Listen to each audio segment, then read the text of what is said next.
I want to talk about the biggest and the most important story in the world, the Wuhan coronavirus.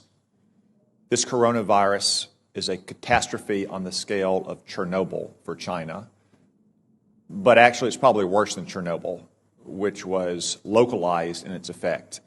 The coronavirus could result in a global pandemic.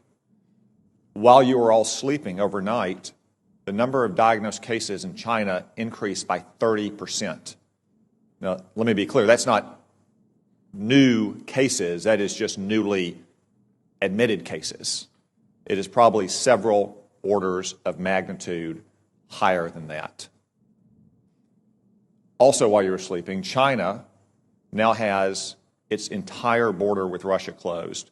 2,600 miles, Russia has closed that border. El Al has shut down travel between Israel and China.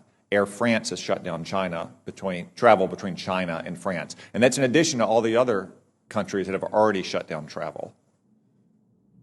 From what we know so far, and there's still many unknowns, this virus could have both a long incubation period, as much as 14 days, and individuals could be contagious while asymptomatic, which was not the case with SARS in 2003. Furthermore, from some cases, it appears that the virus could be aerosolized, which means it doesn't require the kind of contact that you have with, say, a married couple kissing each other or a family living in close quarters in a hotel or apartment, but rather the distances we are all sitting apart right now. Yet China is still lying about all of this. They've been lying about it from the very beginning, and you don't need their history of lying about SARS in 2003, though it is relevant here. You just have to see what's happened over the last 2 months. We now know that the first case manifested no later than December 1, even though China didn't reveal it to the WHO until a month later on December 31st, when they continued to hide it from their own citizens. And they continued to say that it had been contained inside Wuhan. Today, it is in every single province in China.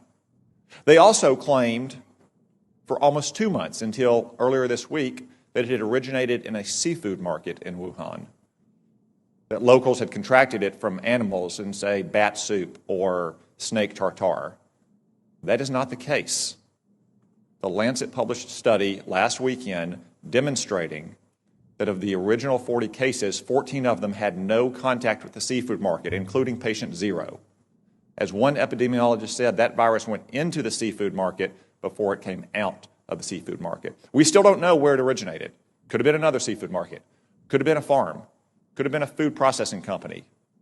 I would note that Wuhan also has China's only biosafety level 4 super laboratory that works with the world's most deadly pathogens, to include, yes, coronavirus.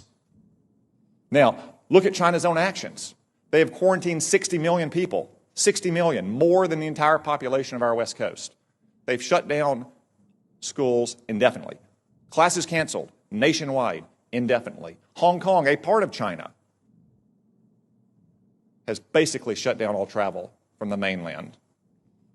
That's why it is essential that we immediately stop all travel on commercial aircraft between China and the United States. Making exceptions, of course, for American citizens to come back, as we just brought back yesterday, allowing essential trade to flow as long as crews on ships and aircraft are not allowed to go into the general population in America, and making exceptions, of course, for medical personnel to go into China to try to get a handle on this.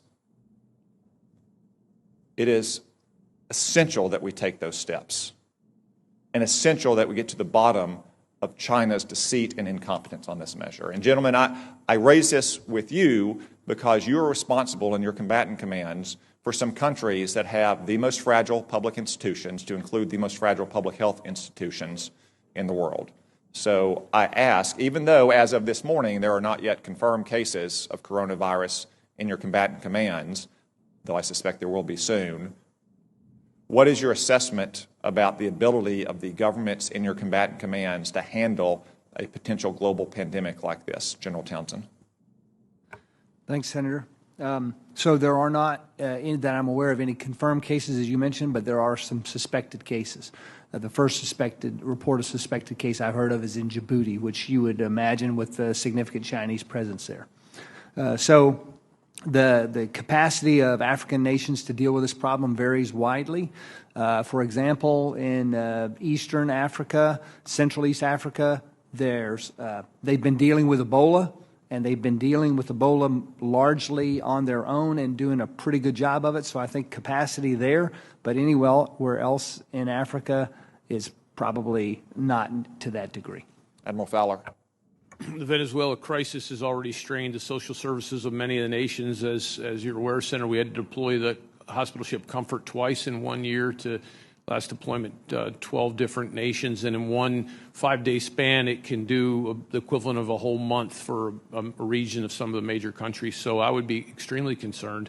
Like General Townsend, the capacities vary widely, but in many cases they're strained into the limit. I'd be very concerned if we saw this spread. Thank you. As a defensive measure, I just say again, it is essential that we shut down all commercial air travel immediately between the United States and China. As an offensive measure, because that probably won't stop it entirely, and because if it becomes a global pandemic, we have to deal with countries with very limited capabilities here.